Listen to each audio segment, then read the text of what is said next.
Mga kababayan, huwag nyo nang hanapin ang mga pulis sa presinto sapagkat kami ay nasa inyo ng mga telepono. Dial 911, darating kami sa loob ng 5 minuto. Lilingkod sa bawat Pilipino at magbibigay ng tamang impormasyon para sa tahimik at maayos na Pilipinas. Police News Network, alagad ng batas, tagapagtaguyod ng balitang pulis, sandigan ng mamamayan, patnubay ng katotohanan. Kampo Krame, maghahatid ng pinakahuling kaganapan at nagbabagang balita. Ito ang PNN Police News Network. At ngayon, ang inyong mga tagapagbalita. Magandang hapon, Bagong Pilipinas. Ako ang inyong alagad ng batas, tagataguyod ng Balitang Pulis, Patrolwoman Glacelan Esperanza mula sa Northern Police District. Maghahatid sa inyo ng tamang balita, kwento ng pulis, at serbisyo para sa mamamayan. At ito ang PNP News Online. Ang pangunahing balita ng Police News Network, alagad ng batas, tagataguyod ng Balitang Pulis.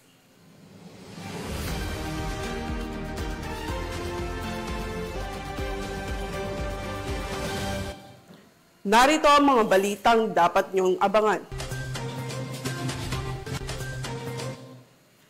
Drug laboratory na diskubre sa Cebu City. Chemical engineer na suspect arestado. Most wanted person sa kasong rape, arestado sa Davao City. At babaeng may kasong estafa, timbog sa Pangasinan.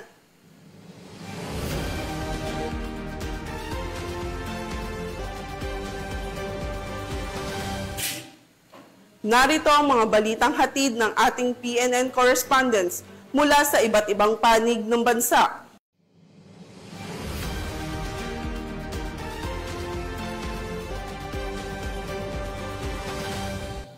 Simulan natin ang balita mula sa bahagi ng Luzon.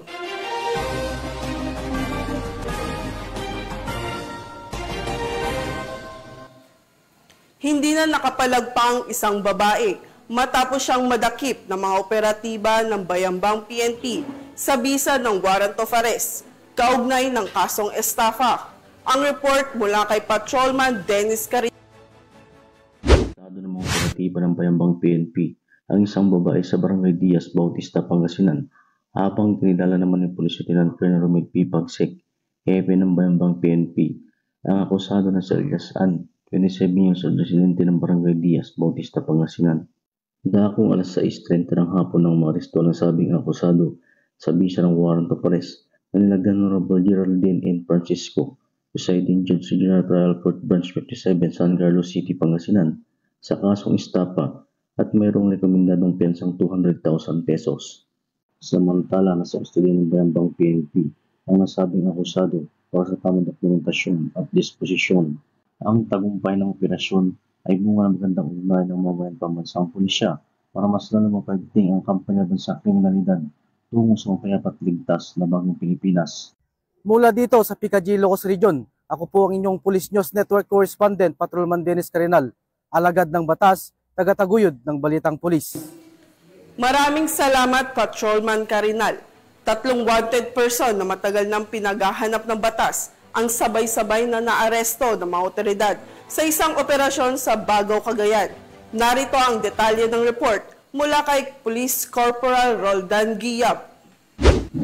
Sa bisa ng mga arrest warrant, matagumpay na naaresto ang 3 kilalang personalidad na matagal nang pinaghahanap ng batas na kinilalang sina alias Makmak, alias Nick at alias Hill, pawang residente ng Bagao, Cagayan nitong ikaunang araw ng Hulyo ngayong taon.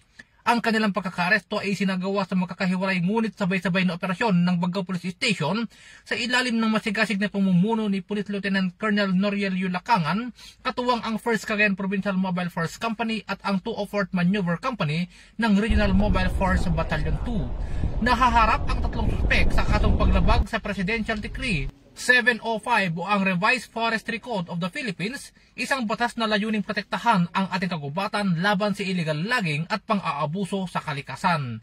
Matapos ang pagkakaaresto, agad silang dinala sa himpilan ng pulisya para sa dokumentasyon at kaukulang proseso upang iharap sa korte na may jurisdiksyon sa kanilang kaso para panagutin sa kanilang mga kasalanan.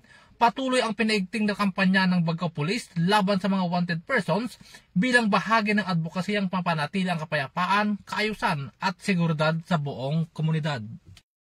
Mula dito sa lalawigan ng Cagayan, ako ang inyong Police News Network Correspondent, Police Corporal Giyab, alagad ng batas, tagataguyod ng Balitang Pulis. Maraming salamat, Police Corporal Giyab.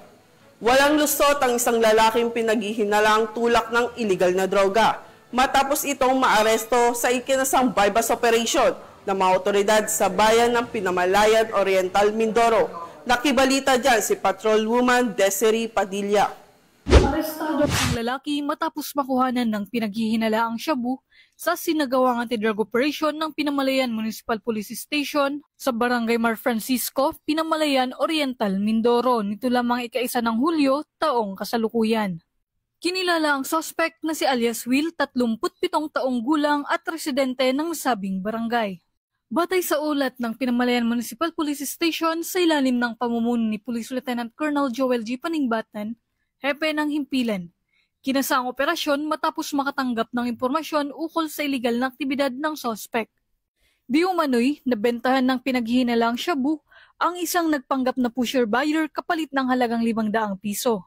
Nahuli ang suspect habang sakay ng kanyang pulang Suzuki motorcycle. Sa paunang investigasyon, inamin ni alias Will na gumagamit siya ng iligal na droga. Ayon sa kanya, nakulong na siya 10 taon na ang nakakaraan sa Sablayan Jail Occidental, Mindoro dahil sa kaparehong kaso. Nasa kustudiya na ngayon ng Pinamalayan Municipal Police Station si alias Will habang inihahanda na ang kaukulang kaso sa paglabag sa Dangerous Drugs Act of 2002. Nakapagsaksi rin sa operasyon si Kagawad Ilaw ng Barangay Mar Francisco upang tiyakin ang transparency ng operasyon. Hinihikayat ng kapulisan ng publiko na makipagtulungan at ipagbigay alam agad ang anumang iligal na aktibidad sa kanilang lugar. Mula dito sa Home of the Police Eco Warriors, Calapan City, Oriental, Mindoro, ako ang inyong PNN Correspondent, Patrolwoman Desiree Padilla, alagad ng batas, tagataguyod ng Balitang Pulis. Maraming salamat, Patrolwoman Padilla. Nasa kote ang 3 suspect ng mga operatiba ng Pasay PNP matapos makumpiskahan ng 5 pakete ng shabu sa ikinasang bypass operation sa Pasay City. Magbabalita dyan si Patrolwoman Verna Gundran. Arestado ang 3 individual ng mga operatiba ng Station Drug Enforcement Unit ng Pasay City Police Station sa matagumpay na isinagawang bypass operation sa number P60-01 13-16 Street, Villamor Airbase, Barangay 183, Zone 20, Pasay City. Nasamsam mula sa mga sospek ang 5 maliit na heat-sealed plastic sachet na naglalaman ng hinihinalang shabu na tumitimbang ng 4.25 gramo na tinatayang nagkakahalaga ng 28,900 pesos. Na-recover din ang 1 piraso ng genuine 100 piso bill na may serial number AB9887146 na ginamit bilang bypass money. Kinilala ang mga suspect na si alias Tool, isang kilalang drug personality, inaresto sa paglabag sa Section 5 at 13 Article 2 ng Republic Act 9165. Alias Adrian, isa ring drug personality na nakaharap sa parehong kaso, at si alias Moy, kinasuhan sa paglabag sa Section 13 Article 2 ng RA 9165. Ang mga naarestong suspect ay dinala sa himpilan ng SDU Pasay CPS para sa karampatang dokumentasyon. Ang mga nakumpiskang droga ay sumiti sa Southern Police District Forensic Unit para sa masusing laboratory examination. Mula dito sa Metro Manila, ako po ang inyong PNN Correspondent, Patrolwoman Verna Gundran, alagad ng batas, tagataguyod ng Balitang Pulis. Maraming salamat, Patrolwoman Gundran. Nakiisa ang Police Regional Office 3 sa formal na pagbubukas ng 30th Police Community Relation Month 2025 ngayong buwan ng Hulyo sa isang makabuluhang seremonya na ginanap sa Camp Captain Julian Olivas, City of San Fernando, Pampanga. Yan ang balitang hatid ni Police Corporal Giselle Rivera.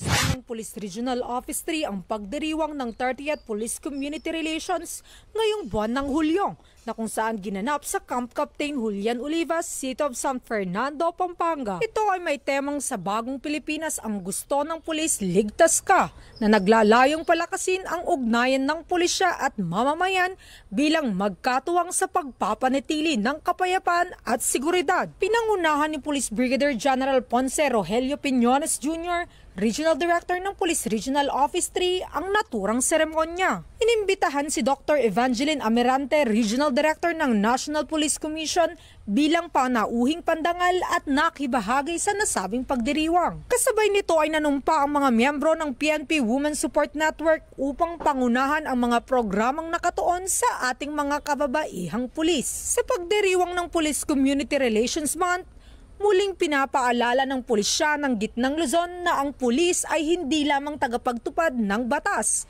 kundi tunay na kaagapay sa bagong Pilipinas na payapa at maunlad.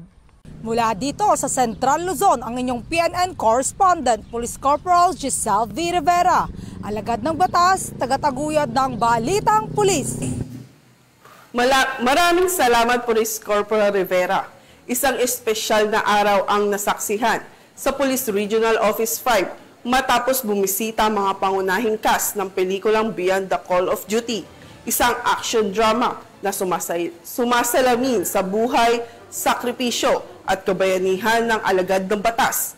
Alamin ang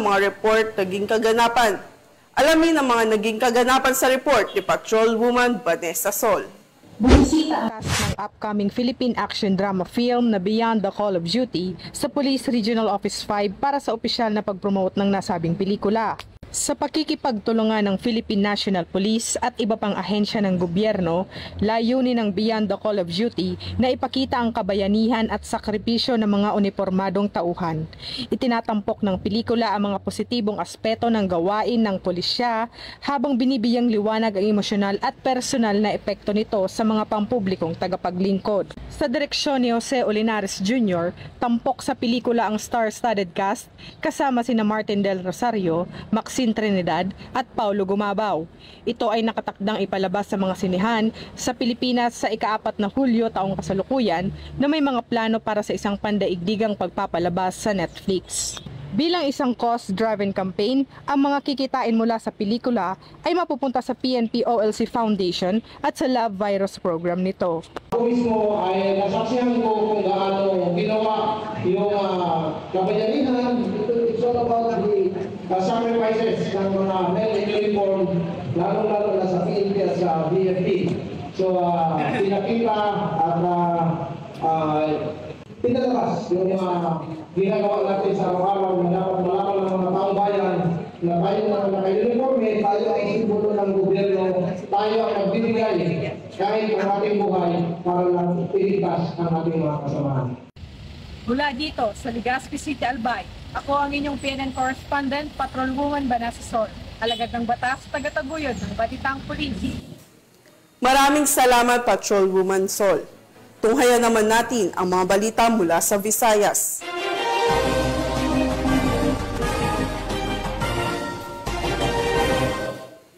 Sinalakay ng mga otoridad ang isang hinihinalang drug laboratory sa Cebu City na nauwi sa pagkakaresto ng isang 22 anyos na chemical engineer na itinuturong pangunahing supplier ng party drugs sa buong Central Visayas. Nakatutok dyan si Patrolwoman Annalyn Canoog. Isang hininalang drug laboratory ang sinalakay ng mga otoridad sa loob ng isang apartment sa Cosalim Street, Barangay Zapatera, Cebu City noong Lunes ng hapon, ika-30 ng Hunyo sa taong kasalukuyan. Pinangunahan ni Police Brigadier General Rodrigo Maranan, Regional Director ng Police Regional Office 7, katuwang ang Philippine Drug Enforcement Agency Region 7 at Cebu City Police Office. Ang operasyon laban sa isang 32 anyos sa suspect na kinilala na si alias Tipin, isang chemical engineer na naunang naaresto noong ika-28 7 ng Hunyo dahil sa nakuha nito na cocaine, ecstasy at shabu na may kabuang halagang 2.2 milyon. Ayon kay Police Brigadier General Maranan, 5 buwan na itinalalim sa masusing surveillance si Tipin matapos siyang maituro ng ilang naunang nahuling suspect bilang pangunahing tagapag-supply ng party drugs sa Central Visayas at Western Visayas, kabilang Boracay at maging ang Zamboanga City. Na-recover mula sa apartment ang ilang makinang ginagamit sa paggawa ng illegal na droga, mga kimikal, empty capsules, bote, bubble wrap at iba pang paraphernalia na hinala ang ginagamit sa paggawa ng party drugs. Nakuha rin sa lugar ang isang baril at granada. Nakabase ang operasyon sa bisa ng search warrant inilabas ng korte matapos makumpirma ang aktibidad ng suspect. Patuloy pa ang mas malalim na investigasyon ng mga otoridad upang matukoy ang lawak ng operasyon at kung sino-sino pa ang mga posibleng sangkot sa naturang laboratory ng iligal na droga. Mula dito sa Central Visayas, ako ang inyong Police News Network Correspondent, Patrolwoman Annalyn N. Canoog, alagad ng batas, tagataguyod ng Balitang Pulis. Maraming salamat, Patrolwoman Canoog. Narito naman ang mga balita mula sa bahagi ng Mindanao.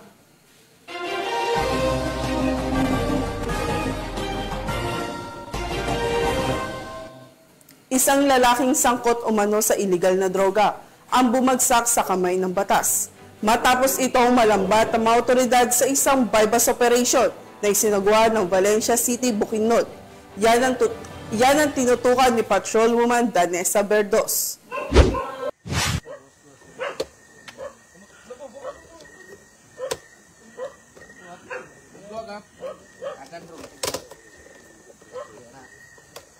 Arestado ang isang drug suspect sa sinagawang joint bypass operation ng City Drug Enforcement Unit, Bukidnon Provincial Intelligence Unit, katuwang ang mga kapulisan ng Valencia City Police Station sa Barangay Mount Nebo, Valencia City, Bukidnon, nito lamang ika-1 ng Hulyo taong kasalukuyan. Kinilala ni Police Lieutenant Colonel Brian M. Panganiban, officer in charge ng Valencia CPS, ang drug suspect na si alias Alden, lalaki at residente ng nasabing lugar.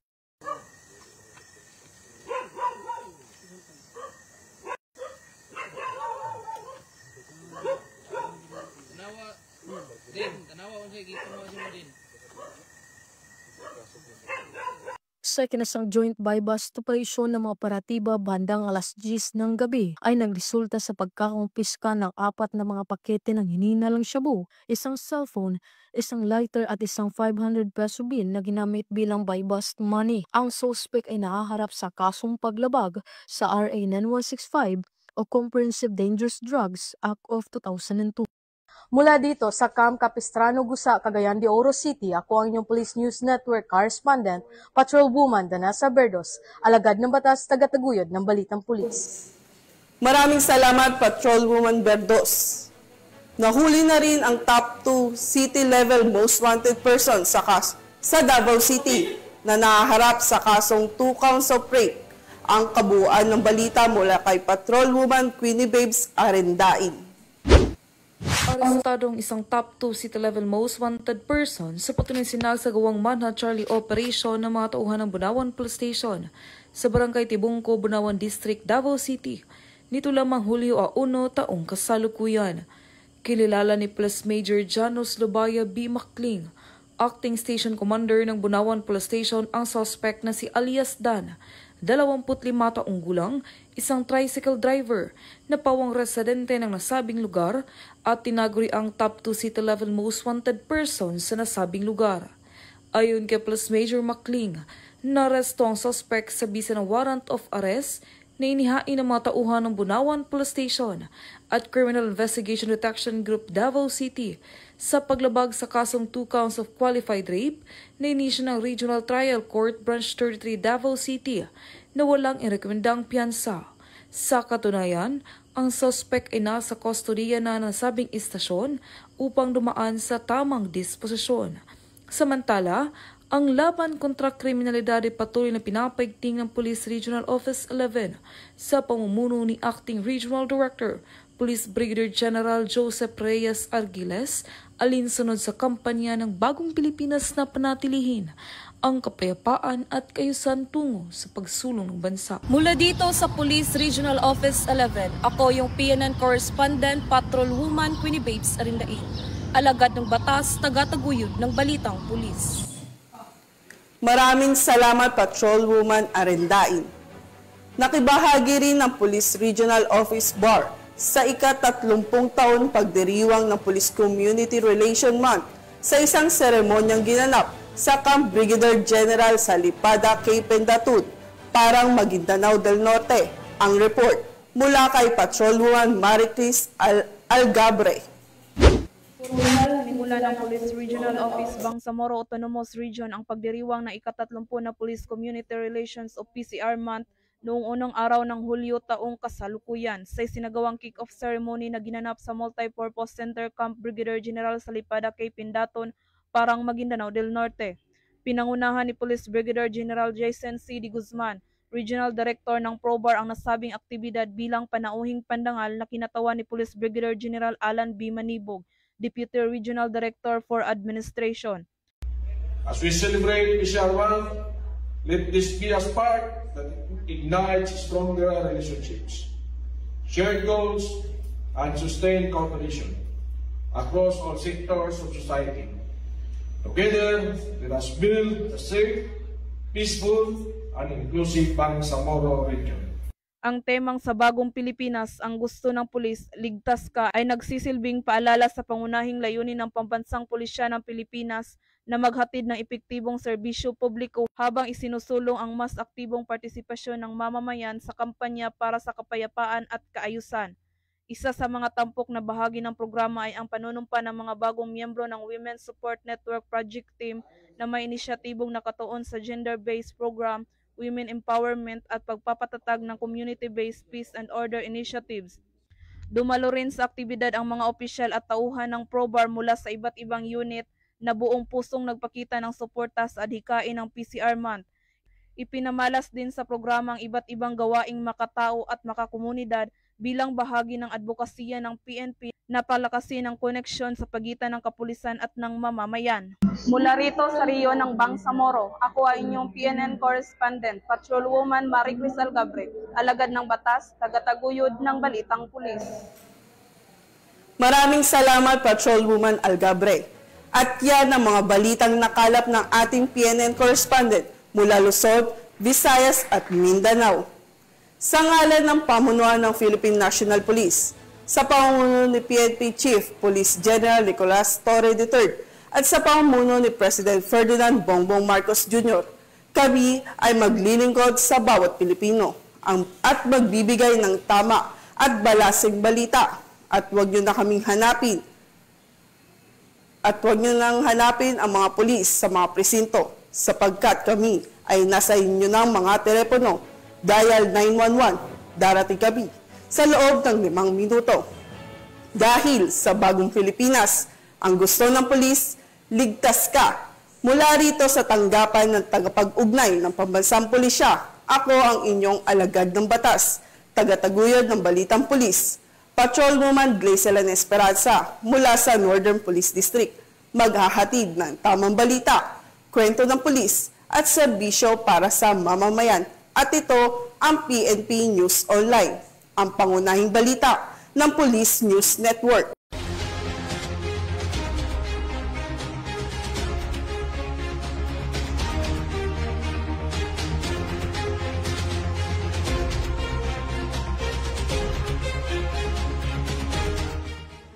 Police News Network, alagad ng batas, tagapagtaguyod ng Balitang Pulis.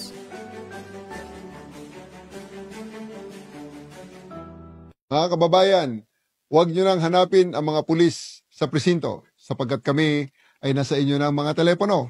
Dial 911, darating kami sa loob ng 5 minuto.